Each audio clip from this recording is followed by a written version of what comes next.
j'ai Coco Moulumba par Bakassi qui a FCC. Il a été visité par Néhémie.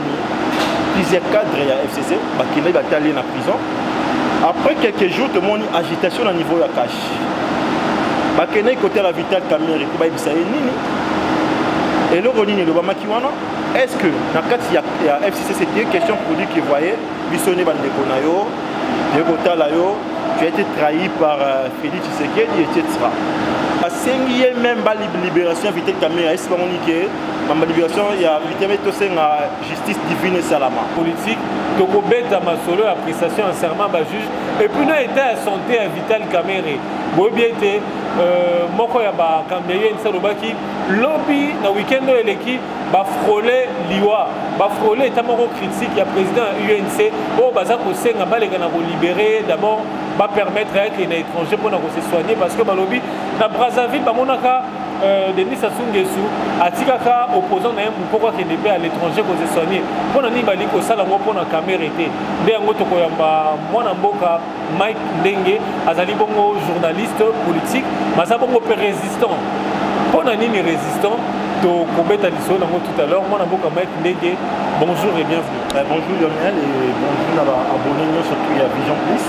Nous avons une émission qui est sans pourtant vous dire la félicitation. Pourquoi je dis ça en amont aux journalistes, c'est vrai, comment je peux dire, aux polyvalents, vous allez confirmer dans la chaîne nationale. Aujourd'hui, vous appelez en ligne, c'est pas la moindre des choses. C'est une vitesse incroyable entre les chaînes habituelles et les chaînes en ligne. Vraiment, je tiens d'abord à te dire félicitations pour ça.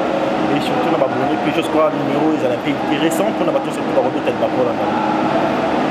Alors, mon amboka, Mike, pourquoi résistant? Tu es journaliste dès que tu que non, journaliste c'est là au milieu du village et c'est là dans la katika idéologie na epekisia dans un penchant mais pourquoi résistant? Dès l'entrée, j'aime cette question. Si je sais que vous avez posé la question. Si je vous pose une petite question, je sais que vous n'allez pas répondre, mais poser la question dans la mission va comprendre. Dans la Ndaku, nous outil Libanda a menacé papa na Ndaku. Vous avez juriste de formation. La bête papa na mission. Nous avons été réaction les années. Nous avons été informés il faut que nous avons une instance compétente pour nous reconstater l'infraction, etc. Je ne crois pas. On a un réflexe moyen pour réagir directement. Donc il y a un peu parallélisme pour dire que c'est vrai, nous sommes journalistes de formation, nous avons bien vraiment formés. Depuis que nous avons trop de prestations, quand même nous avons sorti dans l'Institut Moro, il formera bien, il y a une facile, bien sûr. Dans le Congo, il y a la République démocratique du Congo. Dans le Congo, il y a intérêt à patrie. J'accepte de marcher sur la déontologie, bien que l'éthique. Quand je l'ai dit, je suis journaliste, je suis censé respecter ma éthique. Maintenant, je me pose la question. Si je dois être au milieu du village, pendant que Mbo Kezali coupé là, pendant que tu as mouki te moina minembo bâtiment ba non et comme il va minembo bazaba congolais et comme tout il faut installer comme il rural à niveau minembo et moi en tant que journaliste voilà je dois avoir une attitude journalistique je croise des points je pose des questions non je sais faire la part des choses quand je suis devant la caméra la plateau quand je vais faire ma présentation je dis journaliste Mike Ndenge c'est dans la présentement éthique au monde en paix maintenant pour le Congo et la République démocratique du Congo on a la état que citoyen mais pendant l'émission on n'animera pas mal à la chaîne YouTube en ligne etc. Ça aura toujours la part des choses donc pour dire que pourquoi je suis résistant parce que j'ai constaté après plus ou moins 3 législatures jusque là que ça libre élection écoutez Bissé Bénin quand ça va tout c'est pas important d'aller d'organiser des élections dans pays sous occupation dans pays infiltrés dans niveau surtout dans l'armée dans le gouvernement aujourd'hui quand on dit que là il y a celle-là peut-être je sais pas dans le temps on a personnalisé débattre pour dire qu'il y a tel parti politique on va défendre non rester on a produit qu'il y a celle-là vraiment sur le bon matin tout télé là minembo ba robot la ndenge et là commune rurale il y a RDC et tout ça oh ils oublient justement déjà babiton surtout ba minembo on a ceux qui va installer justement comme commune rurale et que créer frustration ba vous allez émettre bah comme ça la désordre vous allez émettre et créer moins frustration par exemple dans est on va la physique par exemple à partir de là, on a saisi l'instance internationale pour dire que Bazali va habiter dans le cadre de Mboka, on va émettre, qui peut déclarer l'indépendance dans le pays. Je ne sais pas, je vais vous envoyer une photo, il y a une illustration, activité dans la salle dans mois décembre l'année passée on a pu qui n'a c'est pour consulter pour dire non la République du Kivu.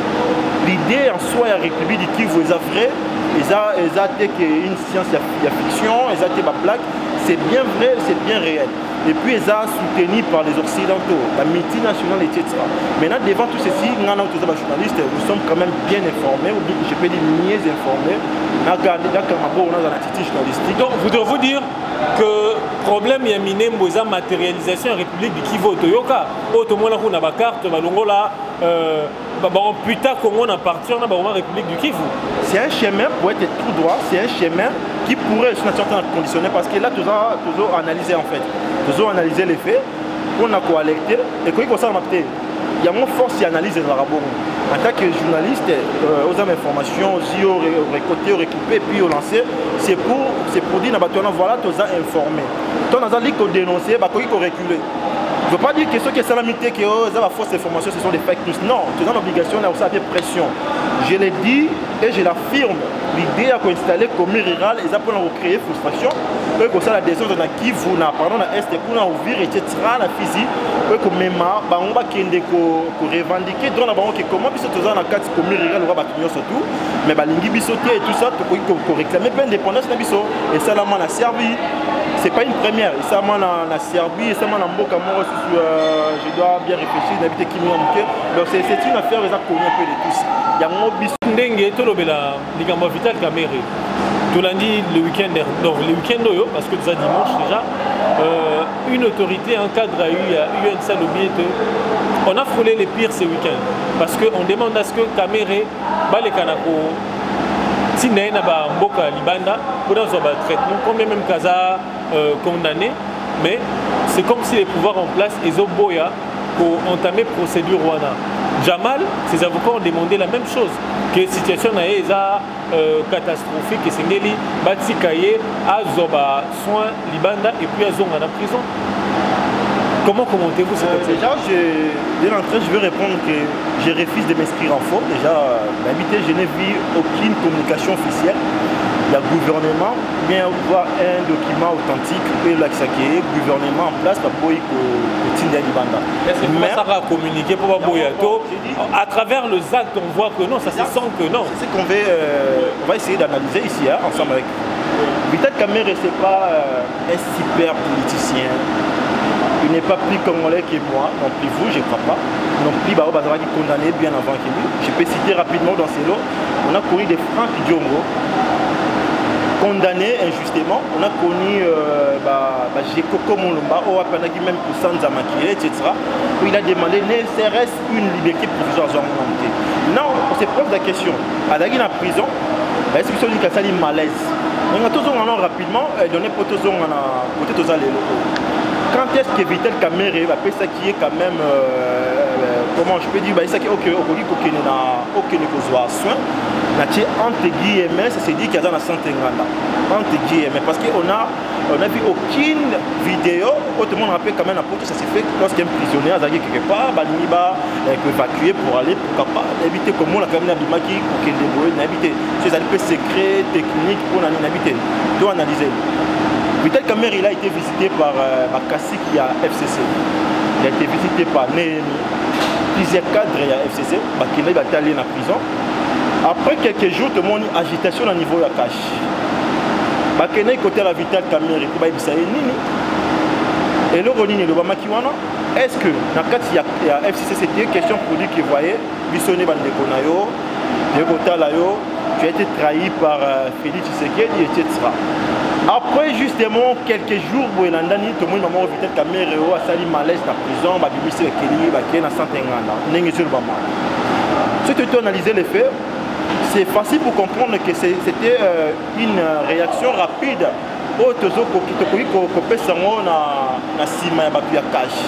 Ils n'ont pas voulu laisser Vital Kamerhe dans la prison. De peur que parce qu'on ne peut pas tout bombarder les FCC et se préparer pour en 2023.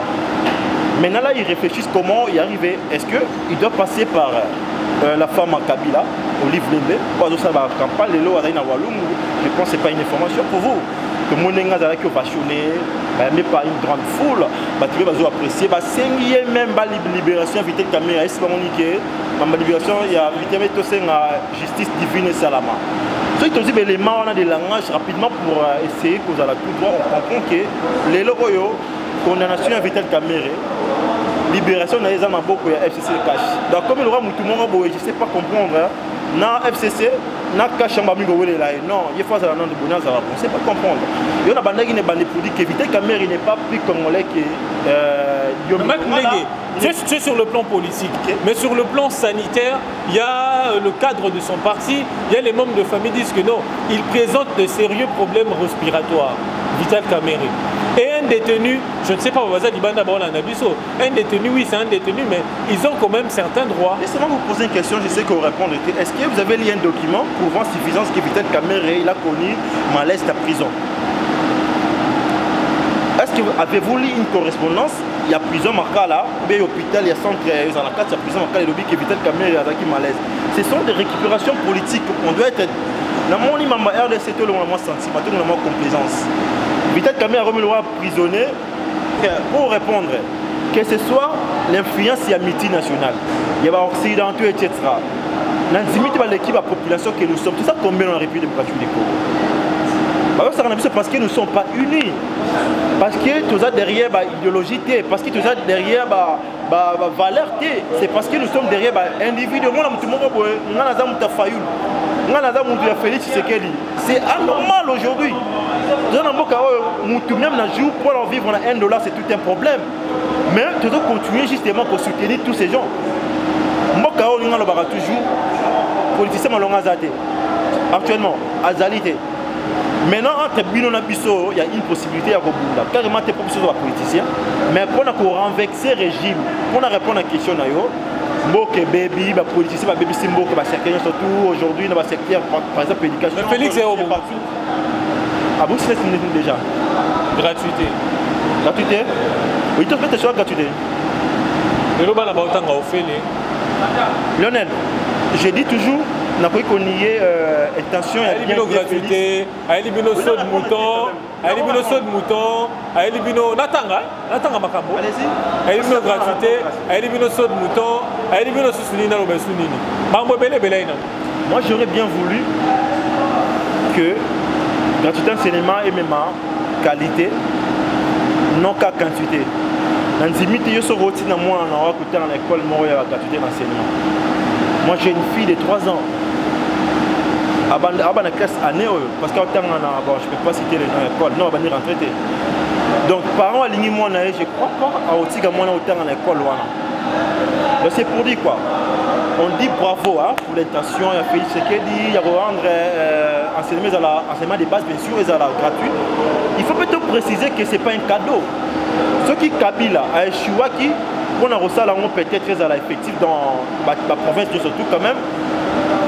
Cause à un peu droit, cause à un peu honnête, et pour ces bus, tout le papier que Kabila a tenté de le faire. Mais n'a jamais eu à le faire, n'est-ce pas ça. Mais il ne faut pas oublier, gratuité, moi dans aucun temps, il faut santé à la bien, il faut aller bien en Ndaku, il faut tenir en Ndaku à courant.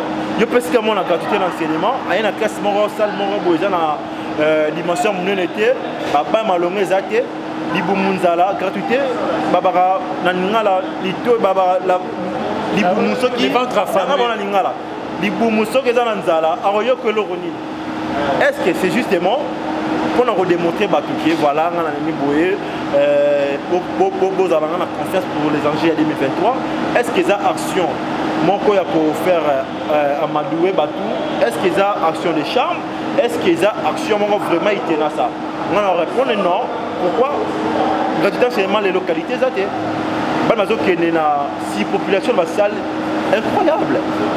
Lionel Yonangaï. Localité, c'est la gratuité seulement. Tant qu'on a Bobo, Zela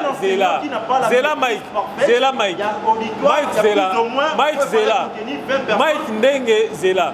Tant qu'on a école Rola, tout le temps, excusez-moi, école Rola, collège Boboto. Collège Bosembo, lycée Bosangani. Dans le lycée Pico, premier, deuxième CO, ils ont offert les gratuités. Qualité peut s'arrêter. Moi, je pense que tant qu'on soit si il ne faut pas qu'on personnaliser, qu'on limiter. Non, je cite quelques exemples. Justement, mais quand le temps est l'équipe listée jusque-là, quand il est dans le Sénégal, Gombété. Et qu'on Sénégal 20 écoles. C'est un peu qu'on a Gombété. Il y en a continué. Pour Sénégal battre. Et qu'on Sénégal Gombété. Et qu'on Sénégal Kassavou Bouté. Et qu'on Sénégal la province de la République démocratique du Congo. Ok? Mais comme Tanguana, on l'équipe même pas 10 écoles. Mais non, ce que vous mettez côté d'école, c'était dans la RDC. Au monde que 10 justement, c'est pour dire quoi? On est journaliste, tu veux envoyer les canaux intérieurs. On doit plus plaider pour les gens basés un peu dans la position de faiblesse. Depuis qu'il y a la capitale, moi, l'avantage c'est dans la montée, tout ça. Il y a bandé les sous dans la biseau. Même si on va comprendre bien, je ne suis pas contre Félix Tshisekedi, Tshilombo. Je l'ai dit que, alors, attention à bien. Azali bloqué vis-à-vis de partenaire. Si ma partenaire, on se pose la question, est-ce qu'il a été obligé à la partenariat la question pour vous répondre. Si je dois continuer pour dire justement, après c'est une gratuité d'enseignement, mais qualité, ils allaient accompagner gratuité d'enseignement.